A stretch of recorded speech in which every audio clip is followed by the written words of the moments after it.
स्वभावचिन्मयानन्दं कृपापूर्णं जगत्पतिं हरिषड्वर्गजेतारं नित्यानन्दगुरुं भजे स्वभावचिन्मयानन्दम्.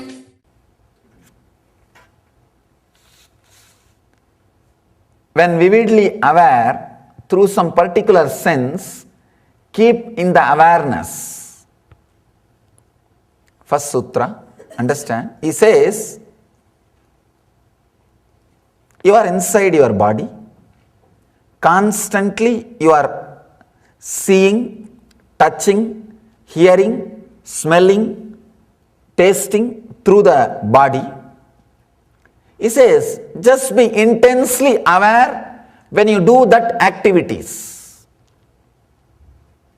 It doesn't seem to be very difficult, but very difficult, because you are not again and again back to the awareness that you are seeing through the eyes, you are smelling through the nose, you are hearing through the ears. Understand? Seeing is different. Having the awareness that you are seeing is different. When you get up from the bed, from that moment you start seeing. But having the awareness, I am seeing through the eyes, does not exist, stays with you forever, for whole day. You miss that. A small story. One painter gets appointed by the highways department. The instruction was, he is supposed to paint 2 miles per day on the road, the center line. He has to paint the center line in the highway road 2 miles per day. First day this guy paints 4 miles.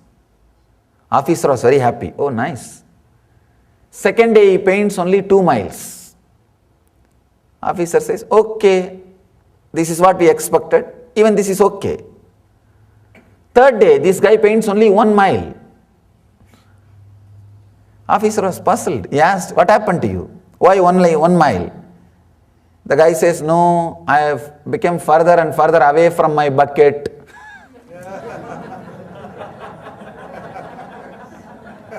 I have gone further and further away from my paint bucket. Understand, you also go further and further away from your awareness, from your paint bucket. You forget to carry the paint bucket along with you.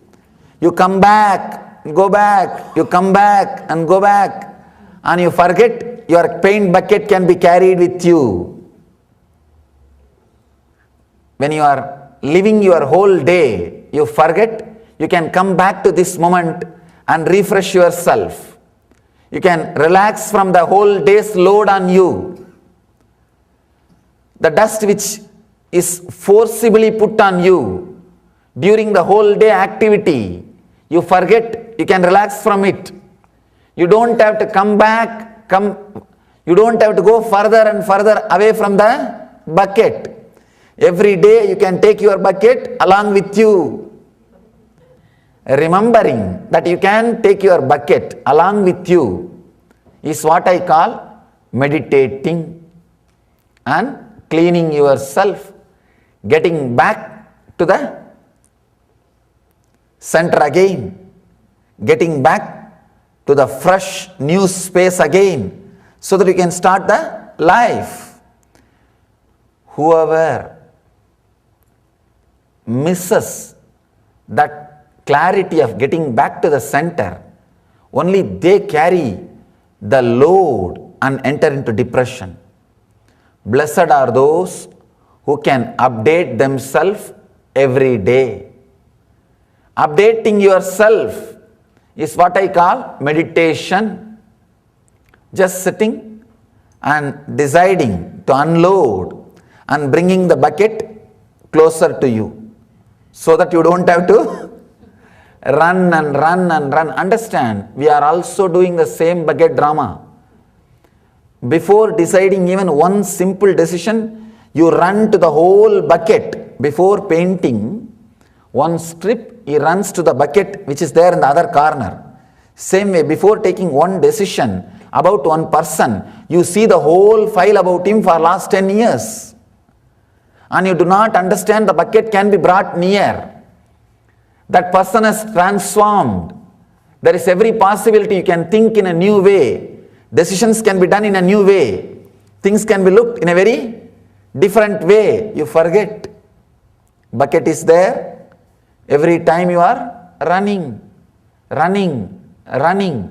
See inside you, before taking decisions, how many times you are running to the bucket.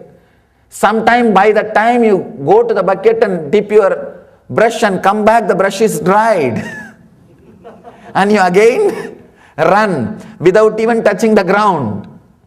And you again run. That is what I call rajas, restlessness. Before even making one decision, you are altered, changed, disturbed that decision 20 times. I can tell you, the Indian villages, the farmers, I've seen people around the world, not superficially, very closely, because they come and open up their problems to me, their desires or their fears. They come and open up all those things to me. And I have seen so many different mental setup, inner space. I tell you, if at all I have been given a chance by God, which mental setup you want, I'll really choose only the Indian villages mental setup. Such a strong spontaneity. I have not seen such a strong spontaneity. A village farmer who is working physically, doing agriculture in Indian villages, they carry such a strong spontaneity and the energy to balance their body and recoup, come back to the reality. They carry such a straight, simple mental setup. Sometimes I wonder, without that, surely their life would have been hell. But somehow, that's what, whenever God puts the people in some situation, He prepares them also. When He ordains, He sustains. When He puts the people in that kind of situation, He naturally balances them by giving something else. Otherwise, I cannot imagine in that conditions, people surviving, not just surviving, living with such a deep fulfillment, with such a deep ecstasy and joy, such a spontaneity. All they know is some faith or surrender, devotion to some local village deity or family deity. In many families, they will have one family deity. They always believe that Kula Devata, family deity, takes care. With that one trust, they are able to carry their bucket every day with them. They don't come back every time to the bucket with the brush in the hand. The decision making is so spontaneous. The restlessness is very less, very little. So life is more joyful, juicy, lived intensely and ecstatically. The whole essence of this sutra, carry your bucket in your hand. Do not leave it where you start the painting. Have a small break, then we will enter into the other sutra also. Both sutras form two parts of the same meditation technique. In the first part, you become aware of voluntary actions. In the second part, you are expected to become aware of the involuntary, like a sneezing, hunger, things which is beyond your logical control. So, we will come back and explore the other sutra also, then enter into the meditation technique. Let's gather for next session. Thank you.